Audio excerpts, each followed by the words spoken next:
nangyari for today's video ay yan, nakapaglipat na tayo. Diyos men, tagal ng video na to. Super busy kasi ang mami nyo dahil sobrang dami kong ginagawa, o di babe. Dahil nga naglipat tayo ng bahay, ay dito muna tayo sa baba matutulog dahil napakadami pang kalat sa itaas. Diyos me. Kinabukasan naman natin ay nagbantay na kami dito sa tindahan dahil magbabalot-balot na din kami. Oh yes. Siyempre kasama si Bailey at ang daddy niya at ako naman ay lumabas muna para mamili ng mga gagamitin ko sa bahay para sa pagliligpit, o di babe. Siyempre as usual may sabon at siyempre meron tayong Sunroxay. At pag uwi naman sa bahay ay eto naman ang ginawa ng inyong dakilang ina, nakshuta. Namalengke nga kami neto at for today's video ay magluluto naman ako ng sinigang-gang. Oh yeah, o di babe. Katigas ba ng baboy, lumalaban sa kutsilyo kong bago. At syempre bumili din tayo ng mangga at nitong Angel's Condense at nitong Nestle Cream. Ay, kasi mga may gagawa tayo ng ice creaman dahil mura ang mangga for today's video. Ayan nga pala yung baboy. Syempre dalawa lang kami kaya konti lang yan, o di babe. Pero maraming gulay dahil gulay lang talaga ang aking favorites. At yung dahon ng pechay na malungkot, o diba? At flex ko lang ang mga babies at dito ko naman nilagay ang aking kalan-kalanan, o taray. Nagsasaing na tayo, o diba? Konti rin ang sinaing ko dahil nga naman ay dadalawa lang kami at diet ako, nakshuta. Ay, sinasabi ko sa inyo yung gasol namin napakalaki. Kayang buhayin kami ng 3 buwan, nakshuta. Siyempre, ikinisa ko na rin ang aking ginagawang siniganggang at iniwanan ko muna yan dahil gagawa na nga ako nitong manggay. Hindi ko nga alam na kung bakit ba naman ito yung lasang mango graham na walang graham. Oo, mi. Plano ko talaga yung ice cream pero yun ang nangyari.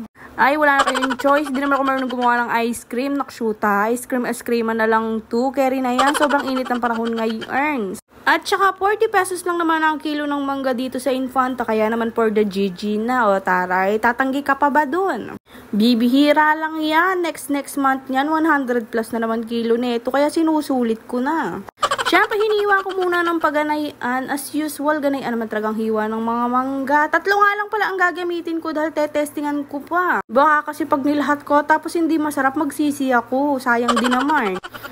Di babe. Sobrang fresh nga pala ng mga mangga na ito, o diba? O, taray, ang ganda. Parang akes. Siyempre, ako lang naman ang dakilang tagaluto nila. At yan naman si Baby Bailey. Dakilang taganood lang talaga. Mga medios me, napakadami ko pang liligpitin sa taas ng lagay na to. Pero nung binuvoice over ko to, ay malinis na naman sa taas. Medyo natagalan lang talaga dahil inuna ko talagang magligpit dahil sabi ko ang pagbablog ko naman, pwede nang to the other day na lang. O, di ba yung other day natin inabot ang 1 week? Mga mi, ganyan ko lang yung gagawin ko nga sa mangga. Hindi ko na siya binlender dahil nga naman nakakatabad magligpit ba? Pwede ko naman ganyanin, o taray. Kami lang din naman ang kakain, ba't mag-iinarte pa? Tsaka wala namang magagawa si Hasbi dahil di naman niya din alam ko anong ginagawa ko sa patcham na to. Bala ko nga din gumawa ng ice candy mangga dahil Diyos me, nakatikim ako dun kalatita ay talagang masarap nga naman. Tapos mura pa ang mangga, ay sinasabi ko talaga sa inyo, mag-i-stock ako mga 100 piraso, benta kong 5. Ay, charis, wala palang bibili, kundi ako lang din malulugi. Ayan, at si Hasbi nga ay kunyari may ginagawa-gawa, pero hindi naman niya alam kung anong gagawin niya. Ganyan ko nga lang yung mangga na yan at pwede na i-yarns, o di babe. Siyempre mga mimakels, hindi ko na kailangang i-blender dahil gusto ko nga ay may nakakalutkot ako. Siyempre, nilagyan ko na rin ng Nestle Cream na hindi ko man lang chinilled. Oo, hindi ko na kailangang arty-artyhan dahil ako lang din nakakain. Siyempre, isinunod ko na ang Angel Condensada. Oy, ayokong magbaka naman. Baka bigla akong padalan. Charis. After ko niyan, ay naglalaro naman ito si Bailey at ang kanyang daddy ay utu-utuan mo. Ayan. Ginagawa niya talagang basahan si Bailey kasi tinatamad daw siyang magmap. Kaya ayan, nilalaro lang niya para at least yung takbo ni Bailey ay kung makakapit kay Bailey yung alikabok, pwede na daw yun. Nakshuta. Ayan, sa mga lagay na to ay madadalas na po ang aking pagbablog dahil unti-unti ko nang napapagtanto na namimiss nyo na ang video ko. Ay, ang dami nakakamiss sa mga bata. Siyempre mga mimakal, sa mga nagtatanong ay napagawaan na po namin ng bahay, si Sky at saka si Ram sa labas. Oo mga mimakal, pero naka-electric pan at saka meron sa solar light doon, daig. At eto naman ang ating ice cream.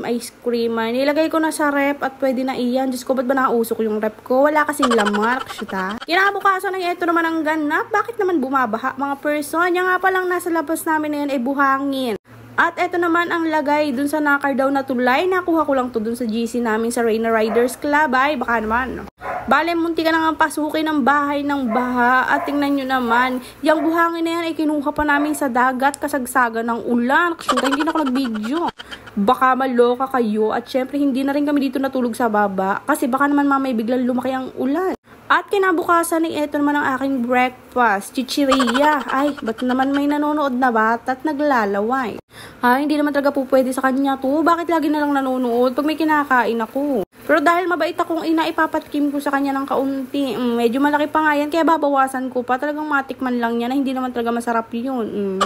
Diba? Nung matikman nga niya hindi masarap, iniluwading niya yung mga mimakal. Sinasabi ko na nga ba eh. Yan kasi mga hilig na hilig, hindi naman talaga niya betsong papansin kasi. Siyempre, nagkakape na rin ako nitong lagay na ito. Ba't walang tubig yung kape ko? Naksyuta.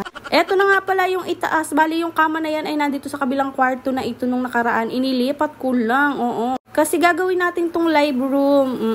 At kinagabihan naman ay ayan, patulog na tayo at merong batang maangot na naman dito. Diyos ko, maliligo na to bukas. Promise ko yan sa inyo. Siyempre, don't forget to like, share, and follow our videos. Ay, at ang ating YouTube channel ay nasa 375 subscriber na. Ay, thank you, Lord.